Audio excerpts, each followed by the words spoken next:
Hello, students. So today's interview is with Mr. Dilip Jose, who is the managing director and CEO for Manipal Health Enterprises. Dilip sir comes with a wealth of experience in the healthcare industry, and he's basically the he has over 28 years of experience in various sectors and across various functional areas. In healthcare, he has spent around 16 years, and in the previous assignment, he was the group CEO for Care Hospitals. So today's talk is about how to build our business acumen in the healthcare sector. So let's start the interview.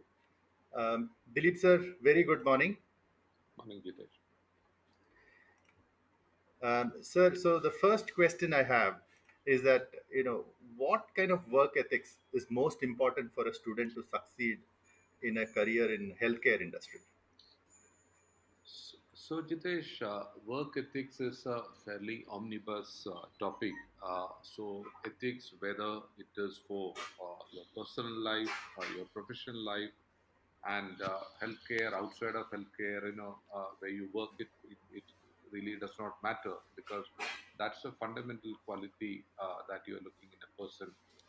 Uh, but if you specifically want to talk about work ethics, uh, I think my experience is the fundamentals are what would help always. Whether you are a student, you are in early stage of your career, you are a senior leader, the fundamentals of how you approach an issue, how you conduct yourself, for example, your ability to remain focused on the problem or the issue at hand, your ability to really work to the best of your ability, that integrity, honesty, the teamwork, ability to respect others, and above all, the professionalism that you are looking at the issue at hand or the problem that you are given to solve, or whether it is in personal life or professional life, viewing it from an outside in perspective,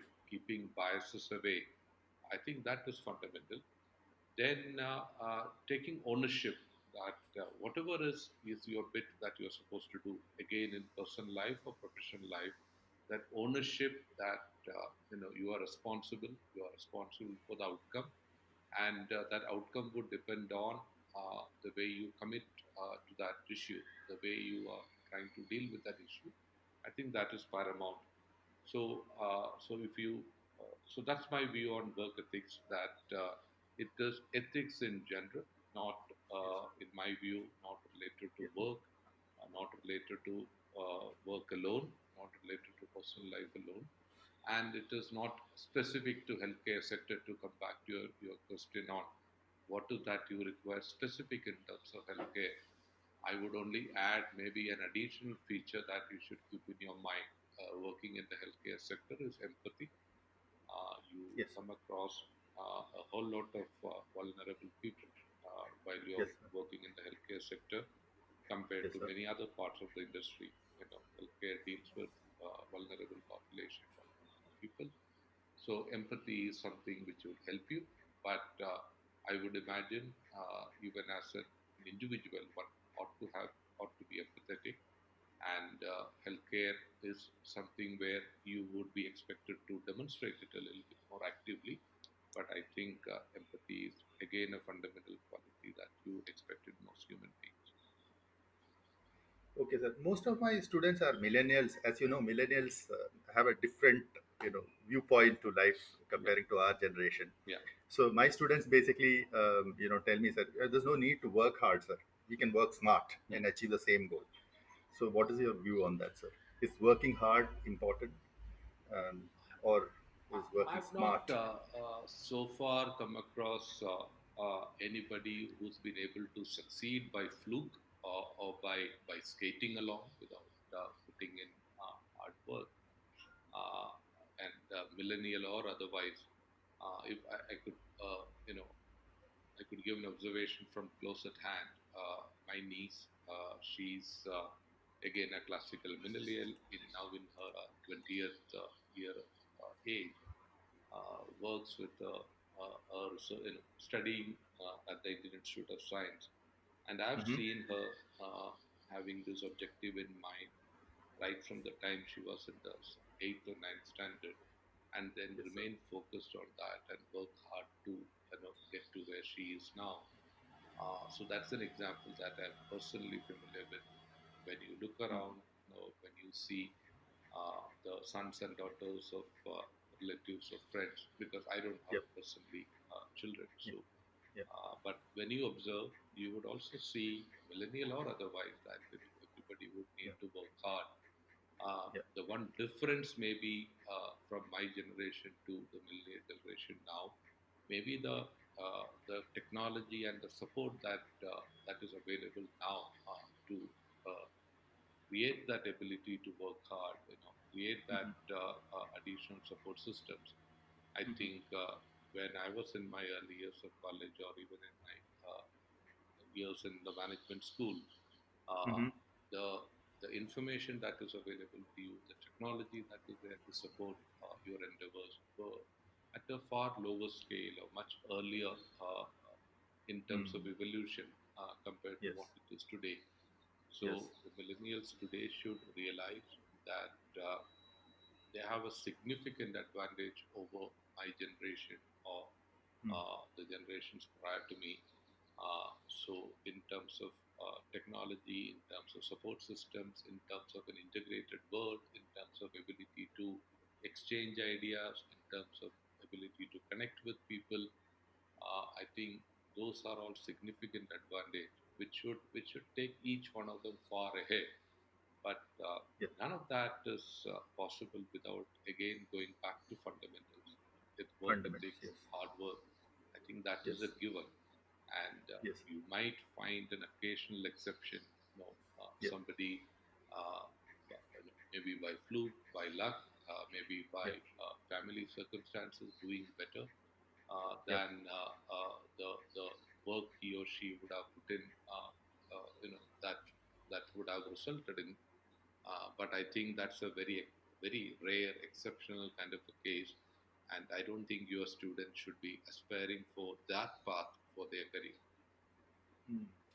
So another pushback that I get is basically work-life balance. Yeah, Okay, some of these sessions, B school session, how the classes are. yeah, So because we don't have, many. I mean, many of our faculty are from guest from the industry. yeah, So what happens is that they come during Sundays, yeah, and some of the classes are till late nights, yeah, like 8 or 10 p.m. It's a residential program, so they start complaining about work-life balance. yeah.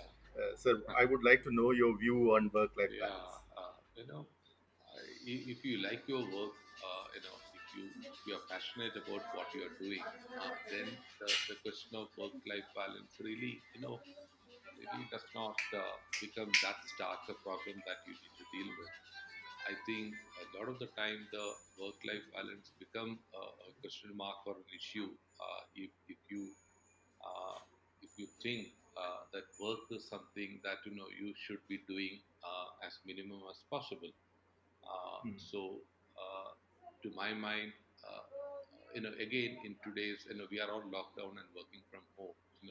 Yes, So sir. this could be a situation that would evolve as the years come by. That Hmm. in the future, that a lot of us may be working from home for much Yeah. longer than we ever Yeah. used to do in the past. So Yeah. therefore, the work-life balance kind of a thing, that kind of a boundary would become very indistinguishable.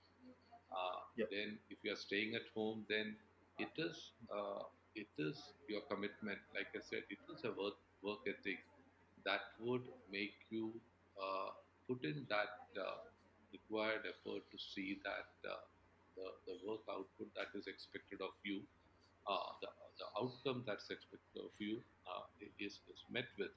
So, therefore, I think work-life balance is something that we would figure out as we go along. It also depends on the kind of careers that we choose. For example, somebody working as a doctor, for example, that yeah, and particularly a doctor who's on emergency duties, who's on call, like say a trauma surgeon or a cardiologist. That's a career path you choose. Then you can't also be worried about work-life balance in the sense that you want to be spending a lot of time, where you are not expected to do any work. I think it's a deliberate choice that one has to make. I agree that we all have families. We would need to find time for family, find time for personal goals, find time for social interaction. But uh, I have my own experiences that it is never one or the other. I think if you like your work, if you are passionate about what you are doing, I think these sort of gel well together. At times, we all would have cyclical phases in our career that when we Yep. are overwhelmed with work for some weeks, some Yep. months. For Yep. example, suppose you are a chartered accountant or a Yep. finance professional. Maybe Yep. when you are during your annual operating plan time or accounts closing time, you may be working 18 hours or 20 hours a day. But then those are cycles that we go through, and work-life balance is, I think, for a student, uh, I think it's a little too early to worry about it. I think when you grow up the Work-life career balance. path, I know. when you start Mhm. running large enterprises, you would need to maybe spend a little bit more active time balancing work and life. But Mhm. otherwise, to your students, I would say, please do look at the opportunities that come your way early. These Mhm. are formative years of one's career when you Mhm. learn, and Mhm. uh, when you actually actually learn from experience. The most that you are able to assimilate at the early stages of your career, I think Mhm. they stand you in great stead as you go along. An Mhm. MBA, education, I've gone through one myself. Now I'm Yes. doing a global MBA at the Wharton School. Mhm. I'm in the middle of Oh, that. Uh, okay. so the idea is that all these education is supposed to just give you a framework to think. Uh, you know, uh, this is Yep. this is not about bookish learning. It's about giving you a framework to think, give you an ability to form an unbiased opinion, Yep. help you sort of pick up knowledge from various facets, put it together, apply it to the current context that you are in. So, Yep. for a MBA student at this point of time to worry about work-life balance, I would think it is a little premature. This is an Yep. opportunity to assimilate as much as possible, get you, Yes. Yep. as soaked up in every aspect of business, economy, life, personal, whatever it is at this point of Yep. time. Yep. And I would advise that let's not please worry about work-life balance at this point. Yes, sir. So another, when we come to this large scale initiative that you mentioned, Yeah. so what does it take for a person to lead a large team or a large scale initiative or a large institution like Manipal? One is that the team should be able to look up to you. When you are the leader, whether you are running an enterprise, you are the leader of a cricket team or a basketball team, you are the leader of a Yep. political party, wherever, leadership qualities, uh, you know, uh, are fairly fungible, right? I'm just saying Yep. it is not Yep. about the technical skill. It is not Yep. really about whether the best player of the team may not be the captain all the time, right? Yep. Many years ago, England had Mike Rayleigh as a captain, and Yep. he was in the Yep. team for his captaincy skills, not because he was a Yes. great bowler or a batsman, as an Mm. example. So, Yep. I think uh, leadership uh, assumes that you are able to align the views of an organization, whether it uh, is a company, a trust, or a political party, whatever it is. I think leadership Yep. is the ability to sell a common idea to a group of people and get Yep. everybody's commitment to that. Uh, Yep. I think that's the first quality, that the ability to form a view, ability to uh, get everybody aligned on a platform and agree to Yep. a common view. I think that is most important. And then to Important. lead, then to lead from the front. That set personal examples. Yep. Set personal examples. If you ought to be in a position to do something that you are asking your colleagues to do. I'm not Yep. again talking in terms of technical ability, that people, we may assemble a team with Yep. multiple different technical features, that it is not necessary that the leader knows all the technical aspects. For example, Yep. it is not necessary that the CEO of an airline company should be a pilot, right? So it's not Mm-hmm. required. uh, Yep. but the point is, uh, the ability to uh, inculcate values, the ability to mold the culture of the team, the ability to get the people to follow you because they believe in the goals that you have collectively set. I think Yep. those things set a leader apart. Whether you are an Yep. organization, large or small, I think Yep. those qualities remain Yep. fundamental. Of Yep. course, you would, as a leader, suppose you have grown up to that role, you would have technical context. You will have technical familiarity with the industry or the sector that you are working in. Yep. You would be an expert in an area or two, possibly, and then also the ability to delegate. A leader also does not require that he or she does everything by hand individually. It's about identifying talent, identifying appropriate people for your team, and then delegating wherever required to see that the common goal is achieved. I think Yep. finally, I would say a large part of a leader's job, if you look at the key result area of a leader, ought to be in Yep. finding the right people for his or her team. It's about scouting talent. Yeah, I think not only scouting talent. I'm saying scouting is one. I'm saying then Yep. attracting and retaining talent, Jitesh. Hmm. You Yes. should be, most people are able to scout and attract talent, but Yep. then retaining them is a biggest challenge that you would Yes. need to deal with. All of us Yep. have read enough about the situation that people leave a boss and not leave a job, Hmm. right? I'm saying, Yes. it sort of Yeah. shows that. So the ability to attract and retain talent, people people work with the leader not merely for the monetary rewards. That is one part of a job or a role. I think people work well together when they are aligned to a common goal, and each Yep. of them are clear about the purpose, the part that they are playing to get to that common goal.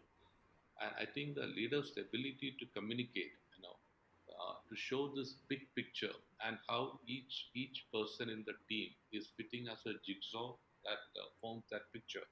I think that is important.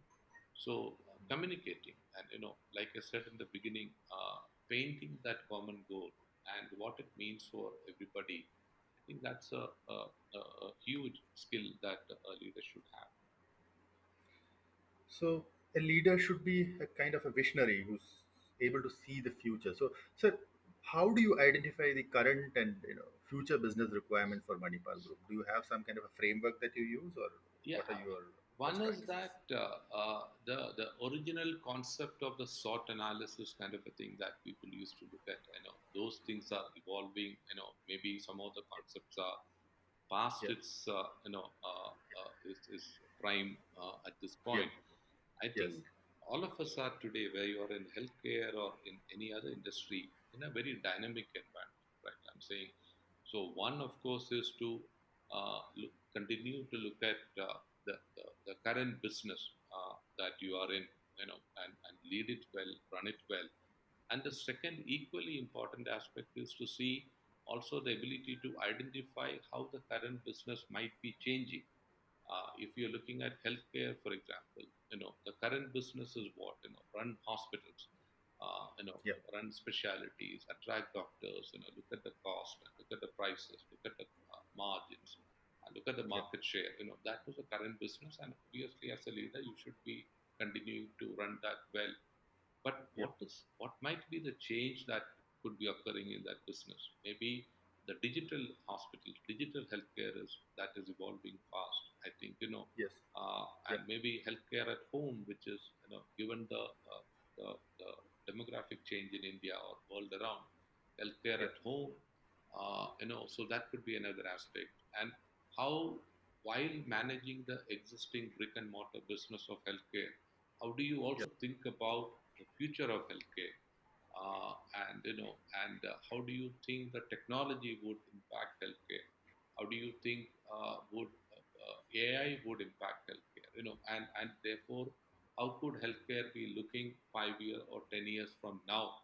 I think as a Mm. leader, you should be able to work on both sides. Current Mm. business is important because that is giving you today's revenues and profitability and market share and share price and everything. At the Yep. same time, you should be able to visualize how this current business would evolve over the next 5 or 10 years in the medium term. And then how do you manage that evolution and the change and ensure that the organization is seamlessly moving into that new business model? I think these are the twin challenges that a leader would have. Mm.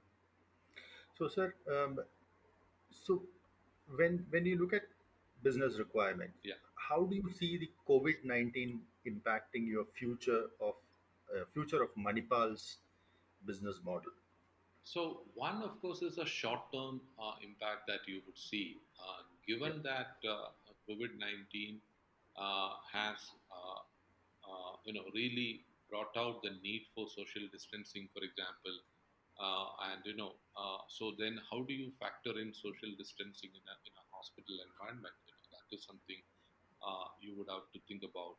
Uh, Given the asymptomatic positives, people who are infected but no showing symptoms. A lot of them are, today's paper, if you see, it says 80% of COVID infected people are not asymptomatic, which means they don't show any symptoms. So, how do you protect your team, your doctors and your nurses and your paramedics from an asymptomatic patient who might be there in your hospital for something else? For example, a COVID infected person who's not showing any typical COVID symptom could Yep. come after breaking his leg in a fall, right? So then he would require surgery, he would require a Yep. hospital stay. So, how do Yep. you then ensure that your systems and protocols are safe enough to Yep. deal with this situation? That's Yep. a COVID related challenge that you would see. The Yep. third COVID related challenge for the healthcare sector would be if international travel and regional or national travel remain curtailed for long periods of time, or Yep. to comply with social distancing. How do you function as a large hospital? Because for most large hospitals, a significant number of your patients come from overseas markets or national out of the geography where you are present. So how do you factor those things into your business? So those are the short-term challenges that you would have to figure out.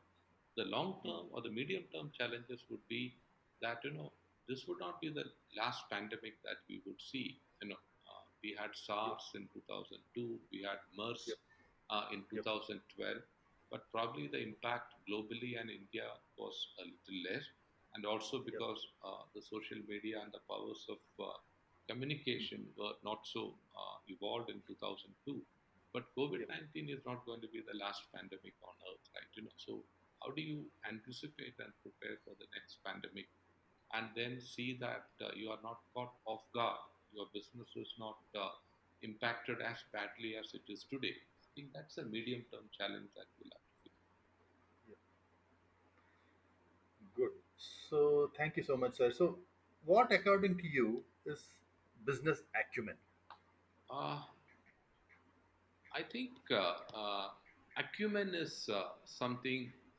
It's a general term. Acumen, in dictionary terms, means what? You should be able to a person has acumen if he or she is able to form a fairly rapid judgment of the situation and use that judgment to take a decision. Factor that judgment or factor that situation to take a judgment.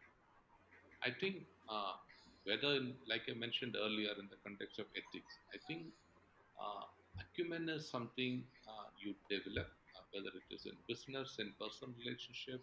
How do you judge another person? That whether it is as a personal friend or a business partner.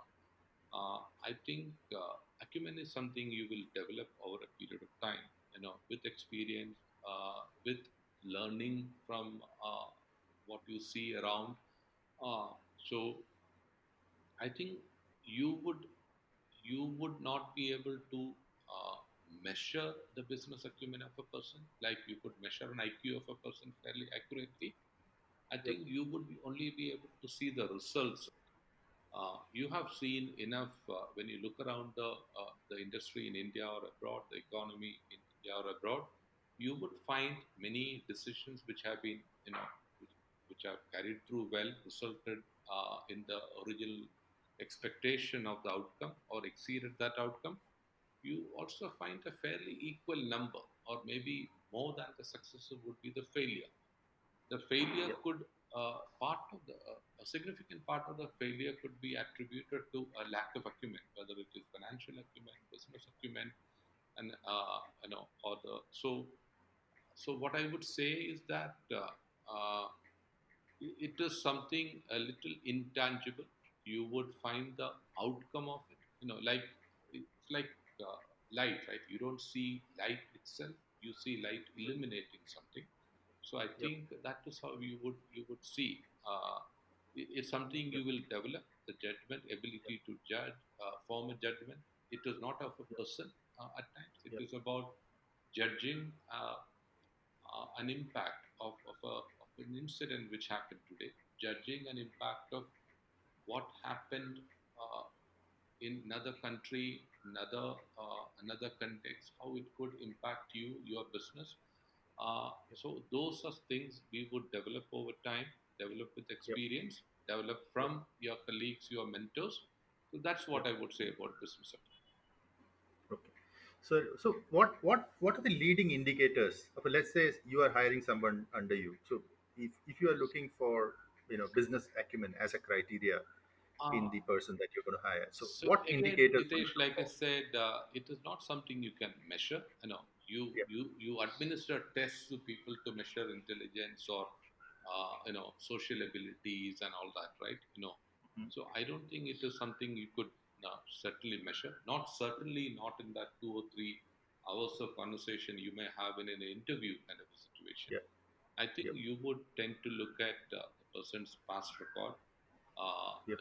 and what has a person achieved, and you might get some opinions from former colleagues or bosses, Yep. so that is an opinion which has been formed over a longer period of time, and that might have a value. So Yep. a lot of it is a judgment call that you are taking, right? Looking at the Yep. person, Yep. the profile, the experience, the track record, and Yep. then you are hoping that the person is reasonably fine, and he Yep. or she, we would be able to, if you are a good leader, be able to Yep. inculcate some of the values that you would want the person uh, to have, to possess. In Okay. certain jobs, you may want a person to unlearn some things of the past because the context is different, organizational Different. culture may be different. Yes. So those, uh, you know, also A the very context responsibility specific. is of Mm. you Yep. as a hirer or the organization to Yep. help that person reach that level of acumen that you would expect. Yep. Makes sense. Makes sense. Sir, what is unique about the healthcare industry? And have you noticed any correlations that the healthcare industry has with other industries that are interesting? Unique about healthcare would be one, of course, is that you deal with a whole lot of vulnerable people. That Yep. in a marketing parlance, healthcare is what we call a grudge purchase, right? Yep. It, Yep. it is not something you consume happily. So Yep. even if you Yep. are coming for a health checkup, you still get poked for blood Yep. samples, still have to run on a treadmill. Yeah. But if you're coming with an illness, obviously you're already anxious Yeah. and worried. So one Yeah. characteristic of healthcare is that it's a grudge purchase. Yeah. Yeah. So that is something we'll have to keep in mind. So when Yeah. you look at your customers, whether Yeah. it is a patient or the patient's family or friends or relatives, the Yep. expanded customer base that you have, you are Yep. you have to keep in mind that it is a grudge purchase. So therefore, your Yep. communication, your Yep. interaction, your protocols, your systems have to Yep. factor that in. Yep. The second important feature of healthcare is what I would call the information asymmetry. Yep. That the in most cases these days in the world, the information uh, there is symmetrical information between the customer and the provider. Suppose you are Yes. going to buy a cell phone, you know, Yep. as a customer, you would have done a lot of research on the features and compared products, and and when you actually go to that shop to physically see and buy, in a lot Yep. of cases, you are the customer may have more information than the seller. The seller may Yes. know a lot of things about, if he is a Samsung dealer, he may know a lot of things about his phone. But if you have Yep. done research, you may know about Samsung, iPhone, Oppo, whatever else you have looked at. So, Yes. Yes. so their information symmetry, it is greatly symmetrical and maybe sometime tilted towards a buyer, the consumer. But in Yes. healthcare, it is completely asymmetrical in favor of the hospitals or the provider. Suppose Yep. you came with a bad stomach pain, the hospital does a CT scan and the doctor shows you something on a film and says, look, this is an acute appendicitis that you have. You need an emergency surgery. You have very little information about that, right? You have very Yep. little information as a consumer about what your situation is, what your options are. So when you put together these two factors, that the first factor that I talked about is it is a grudge purchase, and Yep. secondly, it is asymmetrical in terms of information for the consumer. That put together creates an air of mistrust. It is not Yep. aimed at a particular hospital or a particular doctor or a particular person. The Yep. circumstance, you didn't, what is that, the situation you are finding yourself in? You didn't want to go to hospital to begin with, because Yes. you're going there grudgingly. And Yep. secondly, having gone there, you have very little information about what is best for you. Yes. So this is a feature of the sector that you need to always keep in mind. If I have to Yes. talk about healthcare sector, so Yep. as a leader, or even as a person engaged in the sector, you have to Yep. keep these two factors uppermost in your mind when you deal with your Yep. customers. Yes. So the second part of the question was, are there any correlation between healthcare and other industries that are very interesting? Have you noticed anything? Healthcare is a fundamental need, Jitesh. That Yep. so Yep. it is similar to many other sectors in the it, many investors actually Yep. consider it as a defensive investment, Yes. a hedge in many respects, Yep. because there would Yep. be demand for healthcare whatever happens, right? Yes. Even in a Yes. COVID situation where the whole country is shut down, people still Yes. need healthcare, right? Yes. So I Yes. think one difference from many other industries is that it is fundamental. Yep. The price elasticity is it's fairly inelastic in demand in most of Hmm. the tertiary care kind of a scenario. So I Yes. think that is a feature. It may be Yep. similar to that of, say, electricity. If you Yeah. look at energy companies, Yes. fair degree of inelasticity as an example. So that might be a correlation that you would see. Yep. So uh, fairly similar to basic food staples kind of businesses that people run. So these Yep. are defensive sectors, fundamental Yep. need, and Yep. so that's the correlation that you might see with others. But again, certain other sectors with income levels going up, discretionary Yep. spending increasing, you might find Yep. retail or fashion or movies or internet-based entertainment, everything consumed more. But healthcare Yep. is not something you would voluntarily consume more, right? I'm saying Yeah. just because you got Exactly. a bonus, you don't go and say, "I'll take out a tooth today," right? So Yeah, that's a I was basically, this question came to my mind because because of the medical tourism fact. Okay, I yeah. thought there might be some correlation between the No, I tourism think and medical healthcare. Something. tourism is also for a medical purpose, right? It's also Yeah, to yeah, deal with an illness. yeah, So it is, like I said, fairly inelastic. yeah, A personal income level could improve the consumption at a higher level. That if a yeah, person who would have stayed in a hospital, maybe in a twin sharing room, if he's a higher income person or got more income, may yes, go to a deluxe suite. But yes, if somebody requires a joint replacement, he's not going to get yeah, two joints replaced because he's got money. Right? yeah, very Yeah, true. Yes. Sir, the next question is this came from a student who wanted to basically build his depth in the healthcare industry. yeah, He wanted to be a research analyst for the healthcare industry. So yeah. he asked me, how do I get a macro level view of the healthcare industry? So this question basically evolved out of him. So he basically is asked me this question that what are the key numbers, metrics, thumb rules, or heuristics that you track to keep a holistic level of macro level view of the healthcare It industry? is Would you have any similar to recommendations? many other industries, similar to what hospitality does, similar to what airlines do, because Yeah, what is the capacity that we have as healthcare? Our capacity is measured in terms of bed days, right? If you are owning a chain yeah, of Manipal's got say 16 hospitals and 6,000 beds. That yeah, 6,000 beds is the inventory that we have, right? Apart from the yeah, clinical skills and the technology that we have. So one, yes, of course, is what is the utilization of your assets. That if you have yes, 6,000 beds, how many beds are occupied? So that's yeah, a fundamental metric that hospitality would look at, airline would look at. Airline would look at yeah, load factors, right, as an example, or yes, seat miles consumed, kind yeah, of a thing. What they look yeah, at. So that is yeah, fundamental. Is one of course would be your capacity utilization. Then you yeah, could drill it down to various kinds of capacity utilization of your high risk areas, low risk areas, high revenue areas, low revenue areas. That you drill down as you further go into. But one, of course, yeah, is a capacity utilization. The second one would be in terms of revenue per patient. If you initially talk about the financial metrics, you talk about the revenue per patient, maybe cost per patient, and you could then drill it down to department wise. What's the revenue per patient in cardiology versus orthopedics, as an example. So yeah, the second would be your financial metrics. The revenue and the cost metrics that you look at.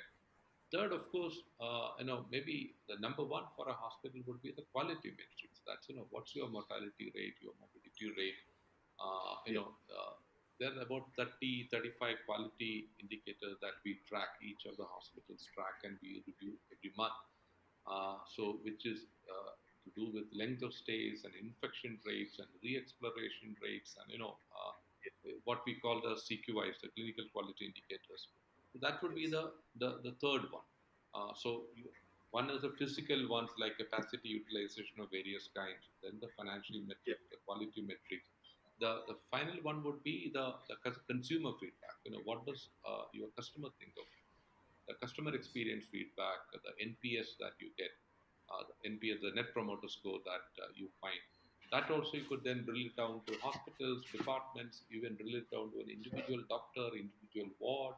Uh, you know, the slicing and dicing is possible to whatever extent that you would want to. yeah, But these three or four core areas: physical yeah, capacity utilization, financial metrics, quality metrics, and customer feedback is what yeah. would Very be important. the key parameters that Key one would parameters. want to look Okay, thank you so much. So the next question is, what do you do as part of strategic planning, and how can a student get better at strategic planning? at. I think strategic planning, Jitesh, is not a separate stream that you would have to worry about. I mentioned earlier that one of the Hmm. challenges of a leader is to Yep, manage the current business while worrying about the future business, right? So yep, I yep, explained earlier that yep, my current yep, business is running hospitals, the brick and mortar, and at the same time worrying about evolution of that into a digital hospital as we go along, yes, yes, and everything else that come with it.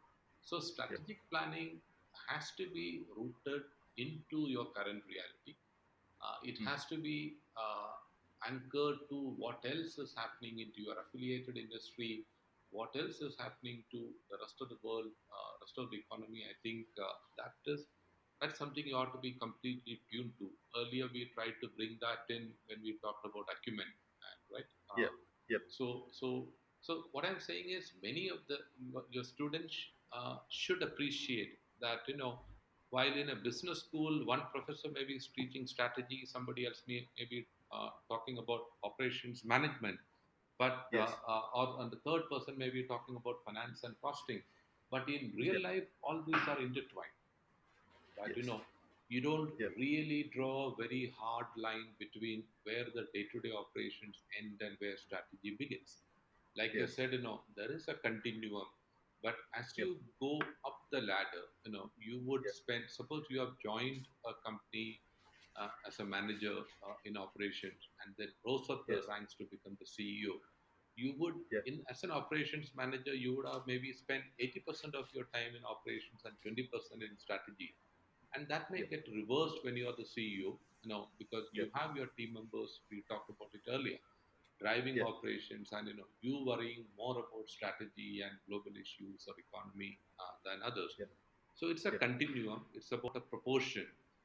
Yep. So it is not a function that Yep. I don't Yep. think there is, in my mind, there is a department of strategy in my team. Right? I think Yep. everybody would need to have a strategic bent of mind, uh, Yep. and I can't form a strategy for the organization without I getting an input from the marketing team, the communication team, the social media team, the finance team, Yep. the supply chain Yep. team, and IT team, as an example, and of course the HR team. So Yep. all these people would be able to give an input to me if they have Yep. a strategic bent of mind. So that's what I Yes. would advise your students, that please don't think of these are very distinct buckets of management. That Yep. this is a continuum. It is fair degree of overlap, and fair gray areas. When Yep. you actually start working. Yep. Sir, the last question. Yeah. If there is one book that you would like to recommend that every student should read, what would that be? I would not want to recommend one book, Jitesh. I think Yeah. your students should be voracious readers. They should read Yes. whatever they can get their hands on, Yes. and particularly these days when everything is available on a Kindle or electronic Yes. version, and Yes. it's not right for me to sort of talk about one book, because that book may be Yeah. something I would have read maybe 7 years ago, and maybe that theory, that principle, everything may have changed substantially after that. So I think Yes. what is important for your students is to remain aware, that remain Yep. current, Yep. not to think only about one sector, one country, one region, one population. I think what will Yep. help them is to remain aware. Again, I Yep. dial back to our earlier conversation on acumen, right? Yep. Acumen, Yep. said, is not really about business acumen. It's about acumen Yep. in a variety of areas. I think Yes. that you develop when you remain aware, Yep. when you are well read. So read Yep. whatever they could get their hands on. Not because, don't expect an immediate result of or application of that in the next day. Yeah. You might read an article on HBR today, Yeah. but then you may not be able to relate it to anything which has happened to you till now. But maybe Yep. 3 years down the line, you could recall, Yep. yes, this is what that author meant in that situation.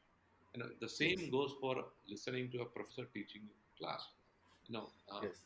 it's not only about reading a book; it's about listening from others, right? What an Yes. experienced Yes. person is telling you, what a professor Yep. is telling you, may not make sense Yes. at this point of time. Maybe 5 years later, Yes. I Yes. have recalled stuff that I heard in class. I finished my MBA 32 years ago. Some of the Wow. stuff that the teachers have told me, ring a bell Yeah. even now. Yes. Yeah. Uh, Yes. so that's what I would say. That don't Makes worry about a sense. book. Worry Yeah. about Rather remaining, read wide, yeah, read and read wide, and very. worry about remaining current, Yeah. remaining relevant is what Yeah. I would say. Yes. So thank you so much, Dilip sir, for spending the time with us. I really appreciate this. Heartfelt thanks. Thank you, I will definitely, I'm sure my students will definitely love to hear this thank you, conversation. and Thank you so my much, sir. best wishes Thank to you. all your students. May Thank, all of them yeah. do well. God bless them. Thank you, sir. Thank you so much, sir. Thank you. Bye. Bye bye.